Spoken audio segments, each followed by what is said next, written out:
Buenas tardes, buenos días o buenas noches, amigos, dependiendo de cuándo nos estén escuchando. Nosotros estamos transmitiendo desde Caracas, Venezuela, en los estudios de Unión Radio Web para ustedes con su podcast Parte Médico. Les traemos un nuevo capítulo hoy de Parte Médico y, como siempre, iniciamos recordándole nuestras señas, @mundourweb, @JulioCastroM, en cualquiera de las plataformas de redes sociales. Salimos a través de la plataforma matriz de YouTube, pero también nos encuentran en Spotify o Apple Music, en cualquiera de los buscadores de estas redes. Ustedes escriben Parte Médico Julio Castro y les salen de forma más reciente los capítulos más recientes, o pueden incluir en la búsqueda una palabra clave de lo que está buscando, particularmente fiebre o dengue o COVID o cualquiera de los temas que hemos estado tocando casi ya después de año y medio de programas con ustedes. Hoy vamos a tocar un tema, estamos terminando los Juegos Olímpicos recientemente, vienen ahora los Paralímpicos, y fue noticia en el mundo la situación de que algunos de los atletas que compitieron en el río Sena tuvieron complicaciones, inclusive algunos de ellos estuvieron hospitalizados, y mucha gente con razón, pues con alguna forma de curiosidad me preguntaba, bueno, ¿cómo es eso que la persona puede enfermarse en una competición del nivel de las Olimpiadas y no se supone que el río Sena está limpio? Entonces, les traigo un poco, creo que es el marco histórico para entender este tema, y vamos a hablar de los riesgos de enfermedades infecciosas asociados a las aguas contaminadas, entendiendo este fenómeno que se produjo recientemente en las Olimpiadas. Lamentablemente, 1/3 de la población del mundo, estamos hablando de casi 2.000 millones de personas, consume diariamente aguas que pueden estar contaminadas, es decir, que tienen bacterias, y esas bacterias vienen habitualmente de las heces, es decir, la contaminación de la disposición de excretas con el agua que consumimos es un fenómeno que se produce diariamente en 1/3 de la población del mundo. No todo el mundo tiene acceso a agua potable naturalmente, por lo tanto es importante que tengamos claro cuáles son estos fenómenos, y se estima que mueren alrededor de 500.000 de personas en el mundo entero anualmente por enfermedades transmitidas por aguas contaminadas. Entonces, el fenómeno del agua contaminada ni es un fenómeno raro, es decir, es un fenómeno muy frecuente, es un fenómeno que se produce de una manera importante en el mundo, y en particular en los países en vía de desarrollo, y América Latina es uno de estos países. Esta situación es particularmente crítica en las edades extremas de la vida, en los niños pequeños y en las personas muy mayores, en los ancianos. Por una razón simple, buena parte de estas contaminación de las aguas que entran a nuestra economía o a nuestro cuerpo, se manifiesta con una infección del sistema gastrointestinal. Y la diarrea en un niño muy pequeño y en un anciano, que una evacuación puede tener desde 50 hasta 200 a 300 cc, en 3 o 4 evacuaciones se pierde casi el 10% del agua corporal total. Es por eso que los niños pequeños con relativamente pocas evacuaciones se pueden deshidratar muy severamente, lo mismo que los ancianos. Entonces, esta es una situación que tiene particularmente importante en las edades extremas de la vida. De alguna manera, bueno, ustedes se preguntarán, bueno, si yo tengo agua de grifo en mi casa, ¿cómo de alguna manera se puede producir este fenómeno? Bueno, el agua que viene del grifo de nuestra casa viene de fuentes naturales, y en la mayoría de los países o en la mayoría de las ciudades, esta agua tiene un tratamiento desde la fuente natural de agua hasta el consumo humano. Pero en ese interín se pueden producir tanto contaminaciones de las fuentes de agua natural, es decir, cuando aumentan, por ejemplo, la temporada de lluvia, el porcentaje de coliformes, que es como se conoce técnicamente, que es el número de bacterias fecales que están en el agua, puede aumentar progresivamente. Y les voy a echar una historia. Hace un par de años yo estaba de vacaciones con mi familia en un parque nacional en Estados Unidos, y ya se estaba finalizando la temporada de vacaciones, y cuando fuimos a meternos en un lago muy grande, nos advirtieron que el índice de coliforme que medían diariamente en ese lago estaba por encima de lo esperado. Por lo tanto, no podíamos bañarnos. Era un sitio bellísimo, un sitio realmente paradisíaco, pero con esto lo que quiero decirles es que aun cuando el agua parezca ópticamente que puede ser limpia, no necesariamente es limpia. Los coliformes no se ven, no podemos percibirlo en las fuentes de agua natural, y hay que hacer estudios de esa cantidad de coliformes para saber si el agua es apta para el consumo humano. ¿Qué es lo que hacen los sistemas de aguas en el mundo entero? Tienen un tratamiento sistemático de esa agua lleva un tratamiento con químicos, electrolitos, etcétera, etcétera, que permite que el agua cuando llegue al usuario final esté apta para el consumo humano. Lamentablemente, inclusive hoy en día, y ni siquiera en todos los países, hay garantía de que el agua que usted tiene al salir del chorro de su casa sea lo suficientemente limpia. Por lo tanto, usted tiene que chequear en la ciudad que usted está cuál es la condición del agua. Por lo tanto, y como en Venezuela y en algunos países de América Latina esta condición no se puede dar por sentada, nuestra recomendación, que vamos a hablar un poco más adelante de ello, es que toda el agua de consumo humano, aun cuando venga por tubería, debe tener alguna forma de tratamiento para hacerla potable o consumible para el ser humano. Vamos a hablar un poco cuáles son esos métodos. ¿Cuáles son las bacterias más comunes que pueden estar incluidas en el agua que consumimos habitualmente? La disentería, producida habitualmente por disentería por bacilos gram negativos, fundamentalmente Escherichia coli o algunas otras bacterias o parásitos como Yersinia y algunas otras como Salmonella. La cólera, que es una enfermedad particularmente agresiva, una persona que ingiere el Vibrio cólera, por ejemplo, evacúa 30 o 40 veces en un solo día. La deshidratación ocurre muy rápidamente porque es una bacteria muy patógena para el sistema gastrointestinal y puede producir una diarrea muy brutal o muy importante.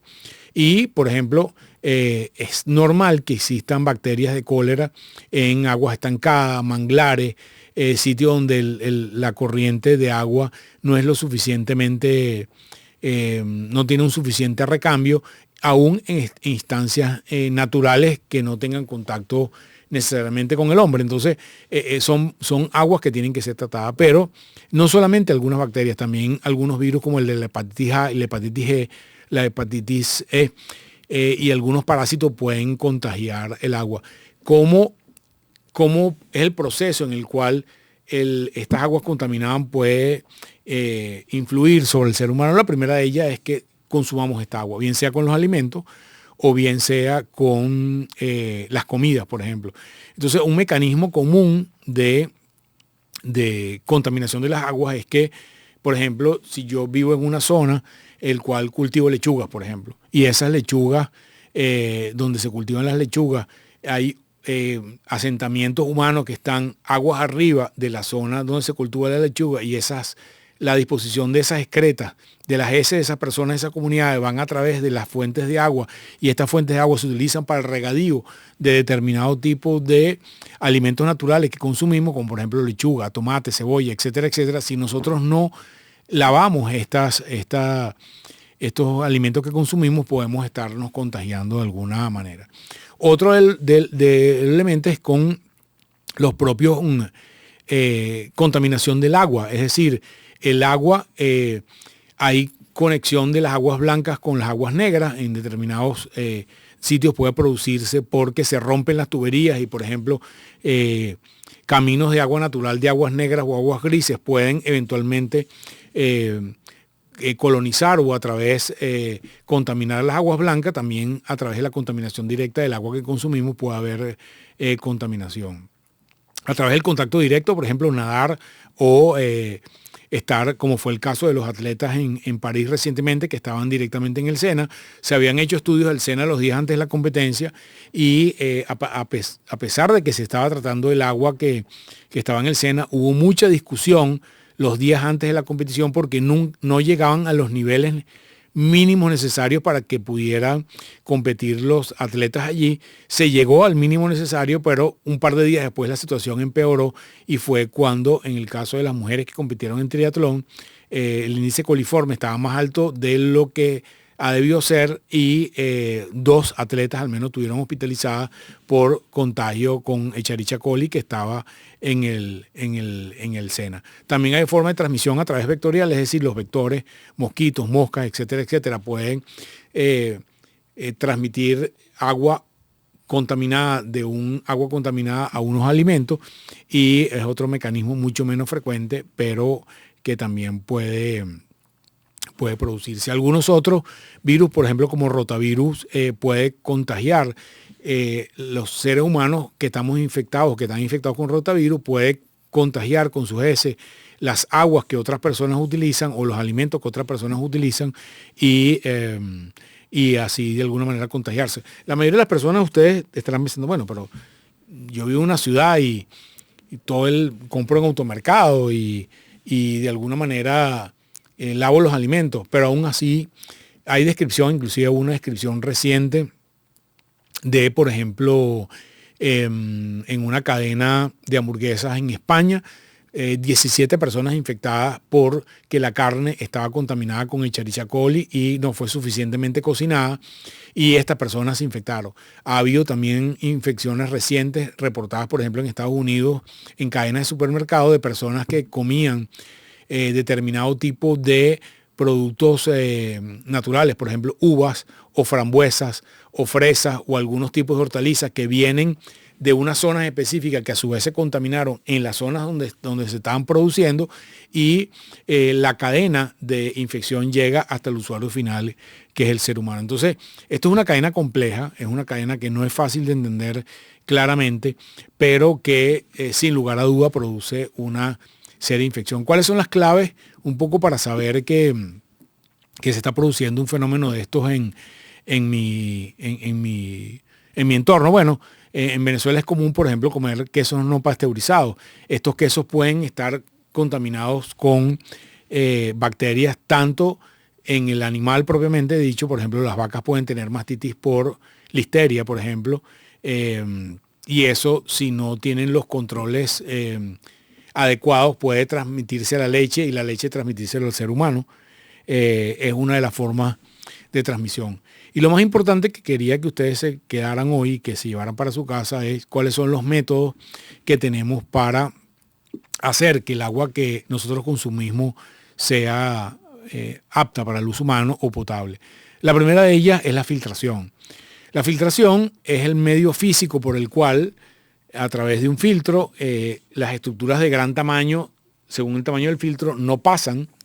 Y ustedes se imaginarán, la mayoría de las bacterias miden entre 10 a 15 micras, no hay poros de ese tamaño. Es decir, la filtración como elemento de reducción de la carga bacteriana no es suficientemente efectivo. Es suficientemente efectivo para eliminar partículas sólidas, pero no para eliminar sobre todo bacterias pequeñas. Entonces, la filtración pensamos que no es un medicamento idóneo, al menos en nuestro país, como elemento único. Por lo cual, tenemos que utilizar un segundo elemento.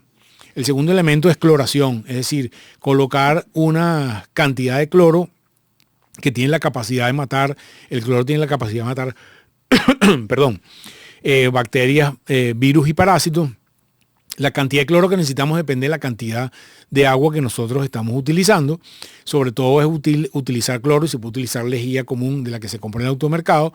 Las cantidades de cloro la pueden buscar en internet. Busca cuánto necesito de cloro para esterilizar un bidón o esterilizar un tanque de 300 litros, un tanque de 500 litros. Relativamente son pocas cantidades. Y la más común es el hervir el agua.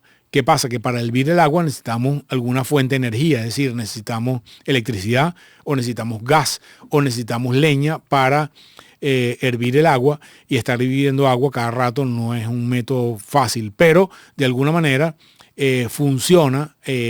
Cualquiera de ellos tiene la misma capacidad de esterilidad del agua.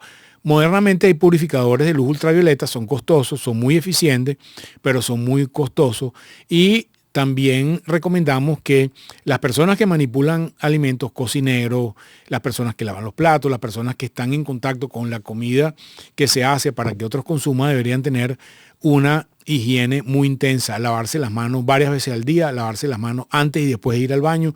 Por eso ustedes ven en los restaurantes un cartel que dice: si usted es empleado y viene al baño, lávese las manos después de ir al baño, porque corremos el riesgo de que las bacterias que nosotros tenemos en nuestro cuerpo se las transmitamos los manipuladores de alimentos a las personas que van a consumirla. Algunas medidas de saneamiento ambiental todavía en América Latina, en Venezuela no es común, pero todavía en el interior existen letrinas o pozos sépticos, que garantizar que esas letrinas y esos pozos sépticos estén debidamente mantenidos para evitar que tengan contacto con fuentes de agua naturales que vayan a posteriori, y la protección de las fuentes de agua es fundamental para evitar que esas fuentes sean contaminadas. Hoy en día hay el riesgo teórico de contaminación, no solamente de forma inadvertida, por ejemplo, que una persona defequen en las zonas donde son los reservorios de fuentes de agua natural, sino que deliberadamente se contaminen las aguas naturales como una forma de bioterrorismo. Es algo que hoy en día puede estar presente en cualquiera de nuestros países, y por esa razón es que las fuentes de agua de consumo humano grande deben estar protegidas o deben estar vigiladas por personales del orden público. Y entender que el consumo del agua no es un elemento que nosotros debemos dar por seguro si no tenemos la garantía de que esa agua es de consumo humano necesario. También, desde la planta de tratamiento de agua hasta que está disponible en nuestras casas, viene por tuberías, hay tanques de almacenamiento que no necesariamente tienen todas las condiciones higiénicas necesarias. Por eso es que la única garantía es que usted, el usuario final, la última milla, el último pedazo entre la tubería y el consumo, usted garantice por alguno de los métodos, como les dije, filtración más cloración, filtración más hervido, filtración más filtros ultravioleta, garantice totalmente la calidad del agua. Amigos, esto es un elemento súper importante, súper frecuente. Como yo les dije, casi un tercio de la población del mundo no tiene acceso a agua potable todo el tiempo, y nosotros deberíamos garantizar que el agua que consumimos debería ser lo suficientemente limpia. Aquí les hablamos de las enfermedades que pueden ser producidas, cómo se previenen, cómo se tratan y cómo se diagnostican, y esperemos que haya sido de su utilidad. Los esperamos en una próxima entrega semanal a través de cualquiera de nuestras plataformas de redes sociales, y esperamos que nos sigan en nuestras redes, @MundoURWeb, @Julio Castro M, en cualquiera de las redes sociales. Se les quiere mucho, se me cuidan y nos vemos en una próxima oportunidad.